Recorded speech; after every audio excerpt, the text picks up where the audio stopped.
یہ بات جو آئی نا کہ اگر ہمارے عالم ہوتے تو ہم ان کا رد نہیں کرتے بھائی. اس پورے منظرنامے میں اہل حدیث میں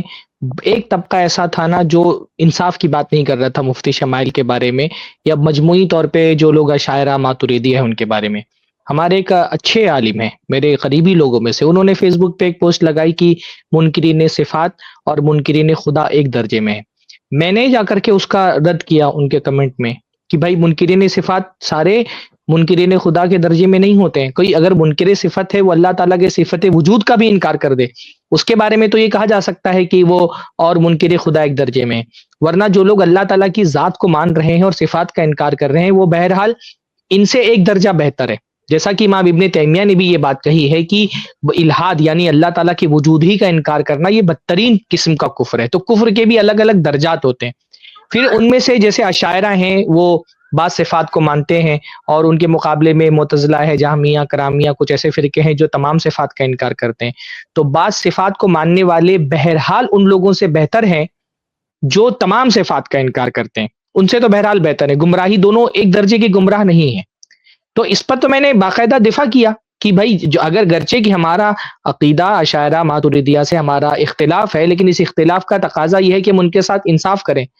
تو اشاعرہ ماتریدیہ کو معتزلہ کے بلکہ بعض لوگوں نے یہ دلیل بھی دی کہ بھائی جو اشاعرہ ماتریدیہ کا عقیدہ ہے اس سے کا جو نتیجہ نکلے گا وہ تو یہی نکلے گا کہ تمام صفات کا انکار کا نتیجہ نکالنا پڑے گا. اس پر بھی میں نے یہ بات کہی کہ ٹھیک ہے اگر اس کا یہ نتیجہ نکل بھی رہا ہو تو کہ یہ ہمارے یہاں اہل سنت کا اصول ہے کہ لازم القول لیس بالقول, کسی قول کا جو لازم ہوتا ہے وہ اس کے قائل کا قول نہیں ہوتا. کسی کے قول سے کیا لازم آ رہا ہے, اگر لازم غلط آ رہا ہے تو اس لازم کو پیش کر کے آپ اس کے قول کو رد کر سکتے ہیں, اس کے لازم کے غلط ہونے کو اس کے قول کے غلط ہونے کی دلیل بنا سکتے ہیں کہ بھئی اشاعرہ کا جو قول ہے اس کے قول سے تو یہ لازم آئے گا کہ تمامی صفات کا پھر انکار کرنا پڑے گا, جو صفات وہ مان رہے ہیں ان کا بھی انکار کرنا پڑے گا. تو کیونکہ ان کے قول کا ایک لازم غلط آ رہا ہے تو اس کی بنیاد پر ان کا قول غلط ہے, تو ان کے قول کو غلط ثابت کرنے کے لیے تو اس لازم کو بطور دلیل پیش کر سکتے ہیں, لیکن ان کے قول سے جو لازم آ رہا ہے اس کو ان کا قول نہیں بنا سکتے. تو ہم نے تو جہاں پر ناانصافی ہو رہی تھی ان کے ساتھ میں وہاں پر باقاعدہ دفاع کیا. اس لیے ہمارے بعض احباب ہم لوگوں کو سہولت کار بول رہے ہیں, مجھے سہولت کار بول کر کے تانا دے رہے کہ ہم اہل بدعت کے سہولت کار ہیں. حالانکہ میرے علم کی حد تک کہ سب سے پہلے جو تسلسل حوادث والا معاملہ ہے اس کا رد سب سے پہلے میں نے ہی کیا سوشل میڈیا پر, کہ جو مفتی صاحب یہ کہہ رہے ہیں کہ ہمیشہ والا سوال غلط ہے کہ اللہ تک کائنات بنانے سے پہلے کیا کر رہا تھا. میں نے ہی سب سے پہلے کہا کہ مفتی صاحب کا یہ کہنا غلط ہے کہ یہ سوال غلط ہے. یہ سوال اپنی جگہ پر جینوین ہے اور اس کا سادہ سا جواب یہ ہوگا کہ اللہ تعالیٰ کائنات میں ہمیشہ سے ہی تخلیق کرتا ہوا ہے. اب ہم کو یہ لوگ کہہ رہے ہیں کہ یعنی ایک طرف یہ حضرات ہیں جو ہم کو کہتے ہیں کہ ہم لوگ مفتی شمائل کے خلاف ظلم کر رہے ہیں مفتی شمائل کے ساتھ, دوسری طرف وہ لوگ ہیں جو ہم سے کہہ رہے ہیں کہ ہم ہی اہل بدعت کے سہولت کار ہیں. تو ہم تو دونوں جگہ سے ہمارے طرف تان ہو رہے ہیں. تو جہاں پر ان کے ساتھ ناانصافی ہو رہی تھی وہاں تو ہم نے باقاعدہ دفاع کیا ہے. اپنے جو ہمارے بہت معروف اور قریبی لوگ ہیں بلکہ ایسے لوگ جن کو ہماری جماعت میں بڑا مقام حاصل ہے, جب ان کی طرف سے غلط بات ہوئی ہم نے خود اس کا رد کیا. الحمدللہ میں نے رد کیا, شعبان بھائی نے رد کیا. جسم کے معاملے میں انہوں نے بعض لوگوں نے جسم کے اس بات کی کوشش کی تو شعبان بھائی نے باقاعدہ فیس بک پر ایک تحریر لکھی اور ایسے لوگوں کا رد کیا جو جسم کے اس بات کی بات کر رہے تھے. جسم کی نفی بھی جس طرح سے غلط ہے مطلقاً بغیر معنی کی تفصیل میں جائے ہوئے, اسی طرح سے بغیر معنی کی تفصیل میں جائے ہوئے جسم کا اثبات بھی غلط ہے. تو ہم تو الحمدللہ کبھی بھی حق کے ساتھ رہتے ہیں. ہم تو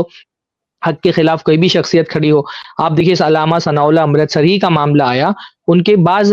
مواقف پر اہل حدیث علماء کی طرف سے رد ہوا, حالانکہ وہ اپنی جماعت کے بہت بڑے عالم تھے, لیکن جب ان کی تفسیر شائع ہو کر کے آئی تو بعض جیسے غزنوی خاندان کے جو لوگ تھے انہوں نے علامہ ثناء اللہ امرتسری کے بعض مواقف پر رد کیا اور اس پر ایک اچھی لمبی جو ہے وہ گفتگو ہوئی ہے.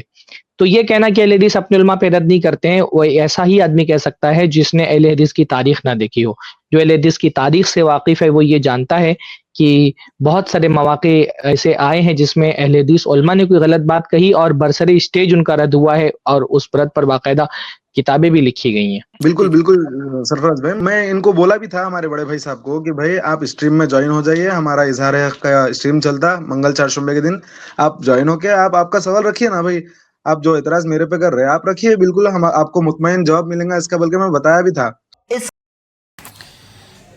تو ناظرین کرام, آپ لوگوں نے شیخ سرفراز فیضی حفیظہ اللہ کی زبانی سن لیا کہ اہل حدیث کا جو منہج ہے وہ کیا ہے.